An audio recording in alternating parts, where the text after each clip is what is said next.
Gain on Proton, bro. I think it'll be a fun fight. I think Gain shoots on Proton, though. A lot of people think it's just gonna be kickboxing, but I think Gain might try and switch it up for him, like how Francis Ngannou did to Gain. Tripped him out, confused him a little, you know.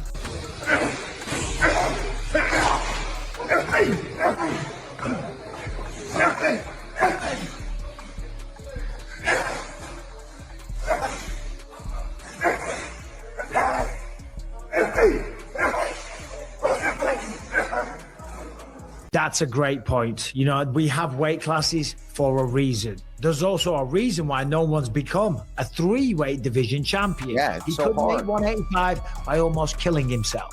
Now he's going up to heavy, where it's not. I mean, naturally he walks around as a heavyweight, but he's not naturally a heavyweight fighter. So what will happen? He'll be heavier, which will slow you down a bit. He will have, I think, extra power. I still think he can take the shots. I think he's still got the power to knock out heavyweights. But Cyril Gane, in his DNA, is a gigantic, bona fide, legit heavyweight that just so happens to be very, very light on the feet, incredibly fast, can move around, you know, all over the place, shaking and baking, jigging and jiving, moving and grooving, whatever else you want to say, right? Yeah. I think that's a... The UFC just announced the most insane heavyweight fight of the year, and nobody's talking about the real story here. Alex Pereira isn't just moving up to heavyweight for another belt. He's walking into what could be the most dangerous stylistic matchup of his entire career against Cyril Gane. And here's what's wild.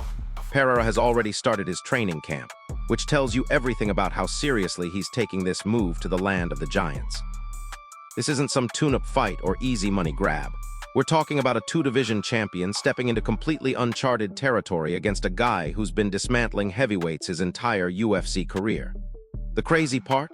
Pereira's team knows exactly what they're getting into, and they still took this fight. That should terrify every other heavyweight on the roster. Yeah, that's the thing. He kicks so well, too. He's not just a guy that's going to be some lumbering heavyweight. I think there's a lot of heavyweights on the roster that Pereira would hands down easily just go out there and KO to death, no problem. This one is a challenge, and I think that's what entices him, whether it was going to be Jones or whether it's going to be Cyril Gane. You're going for that third belt. If he gets it, you are a legit. And where do we go from here? If he wins that friggin' belt at that White House event, does he go down as... Here's where things get absolutely wild. Michael Bisping just broke down the physical reality of this matchup, and what he said should have every Pereira fan worried.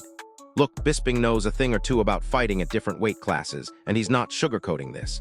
Weight classes exist for a reason, guys. They're designed to keep fights fair by matching similar-sized opponents. When you jump up like Pereira is doing, you're not just facing bigger guys, you're facing fundamentally different human beings.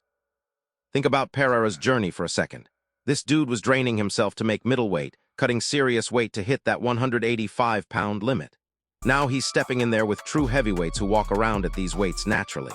And Bisping made it crystal clear, these heavyweights aren't just bigger, they're built on a completely different scale.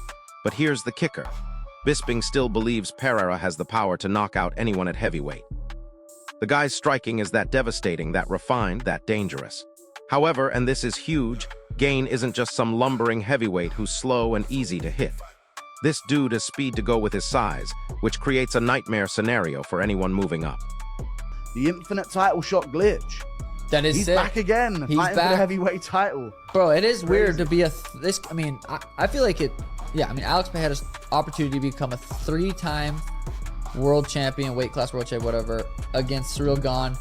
It's almost perfect for the UFC, for Pereira's story. Like, to move, like, it's such a, it's a kickboxing fight with 4-ounce gloves on in the heavyweight division. Like, that's what it's going to be. Yeah. I mean, Tom Yeah, Aspinall basically versus Pereira, that's a sick fight too, but I don't know. So, hey, Cyril Gane looked good in that fight against Tom. He was jabbing, he was sticking and moving, he was finger in the iron and moving, and he looked pretty good while the fight was happening. So, and he's very good on the back foot as well, which is important against Pereira when he pressures you. And so this is going to be tricky. Like, I'd say Cyril Gane has better footwork and movement and pop and move technique than like Jamal. Now get this part, because Paul Felder just explained exactly why this fight is either going to make Pereira a legend or expose him completely. Felder's broken down countless fights, and he knows elite striking when he sees it. According to him, Pereira could probably knock out a significant portion of the heavyweight division. Like, genuinely, most heavyweights would be in serious danger against Pereira's striking. But Gane, he's different. This isn't just about size anymore. Gane's movement is elite for any division, let alone heavyweight. His footwork is technical, his kick game is diverse, and his overall striking presence the most complex puzzle Pereira has ever faced. And here's what's insane. Felder pointed out that this is exactly why Pereira wants this fight. He's not looking for easy money or padding his record. If he beats Gane and wins a title in a 3rd weight class, we're talking about MMA history that's never been written before. Like, seriously, name another fighter in UFC history who's done what Pereira would accomplish if he pulls this off. Nobody.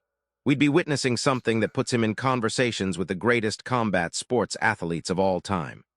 The thing is with Cyril Gane is he's never really knocked someone out in round 1 for a heavyweight. And I think for Pereira, you need someone who's going to, like, watch out. He could, like, that's where Tom Aspinall's interesting to fight Pereira, because he could shoot a takedown and get him down, or knock him out in the first round with a big... Hold up, because the MMA guru just dropped some analysis that changes everything about how this fight might play out. There's this running joke in the MMA community that Gane always somehow gets another title shot no matter what happens. But here's the thing, this fight actually suits Pereira's skill set perfectly on paper. Neither guy is looking to grapple. Gane's not known as a wrestler, and Pereira certainly isn't trying to take anyone down. So we're probably getting a pure stand-up war from start to finish. Sounds perfect for Pereira, right? Wrong. The guru explained exactly why Gane is still a nightmare matchup even in a pure striking battle. Gane has unusually good movement for a heavyweight, like freakishly good footwork and spatial awareness for someone his size. He's comfortable fighting while backing up, using angles, pivoting away from danger. This isn't some rock'em sock'em robot who stands in front of you and throws bombs. Gane doesn't like to stand directly in the pocket and exchange wildly. That's not his game at all. And that technical approach is going to make him incredibly difficult to hit cleanly, even for someone with Pereira's precision and timing. Cyril's going to be hard to knock out in the first round because he does stick and move. He is such an experienced kickboxer. He's not going to sit there and trade with Pereira. He's gonna jab, he's going to move, and he bounces around, like you said, a light guy. And it's going to be interesting. But wait, it gets even more complicated. The guru brought up something that could completely flip this fight on its head. Gane is not the type of heavyweight who rushes in looking for a quick knockout in the opening seconds. That's just not how he operates at all. Most of his fights involve this methodical, patient pace where he moves around the octagon, establishes his jab, and builds his offense over time. He layers in different strikes as he figures out his opponent's patterns and timing. Because of that deliberate approach, don't expect some chaotic heavyweight brawl right from the opening bell. Against someone like Pereira, who's a legitimate knockout threat that could end things with one clean connection, you might expect immediate fireworks. But with Gane's patient style, we might see a much more technical, measured opening round. That could actually work in Gane's favor, because the longer this fight goes, the more his size and natural heavyweight conditioning could become factors. Meanwhile, Pereira has to be perfect from the very first exchange, because one mistake against a guy Gane's size could be the end of his heavyweight experiment. It's really intriguing. It's like potentially like this could be, and I think I know which way the UFC would like this to go. This could be a phenomenal superstar-making crowning moment for Alex Pereira. If he goes and knocks out Cyril Gane, like first or second round, it's like, holy smokes, this guy might be the GOAT. If Cyril Gane tip-taps his way around for 25 minutes, or heaven forbid takes Alex down and it's the bigger man, just lays on him for 25 minutes, it could be a fucking disaster, to be honest. Yeah, I mean, I wonder if Cyril Gane's good enough on the ground to finish Alex Pereira, potentially. And she's still got that power. I mean, who knows? He could knock him out. I know Cyril Gane doesn't have like the craziest one-punch power in heavyweight terms, but he's going to be the naturally bigger guy. There's going to be a lot of those flicky calf kicks. Oh yeah, there's going to be a lot of that in this fight, and I do think it's a great style matchup for Pereira. Like he is definitely, and I want to say this carefully and respectfully, but like the most skilled guy that Gane has probably fought. Like obviously we're talking about. Here's where Sean O'Malley's breakdown gets really interesting, because he sees this fight playing out in ways that most people aren't considering. These two strike in completely different ways, like they're from different martial arts schools entirely. Pereira likes to pressure opponents, cut off the octagon, and obviously has that devastating knockout power that can end fights in milliseconds. Gane, on the other hand, likes to stay constantly moving, light on his feet, technically sound in ways most heavyweights just aren't capable of. So here's O'Malley's prediction.